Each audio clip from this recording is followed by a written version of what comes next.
நம்முடைய பேக்ரவுண்ட், நமது பலம், நமது வலிமை அல்லாஹ் நமக்கு இருக்கணும். ஏதாவது ஒண்ணா அல்லாஹ்ட்ட பேசிக்கிடலாம், அல்லாஹ் இருக்கிறான், நமக்கு என்ன பயம்? அல்லாஹ் தான் நமக்கு பலம்.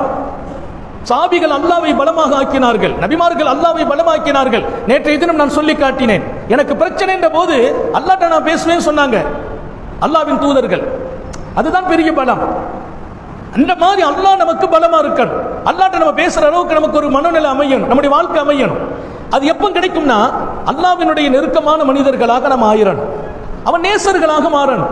அவன் நேசர்கள் குறித்து அவன் சொன்ன போது அவர்களுக்கு பயம் எல்லாம் இல்லைன்னு தான், அவங்களுக்கு கவலை இல்லைங்கிறான்.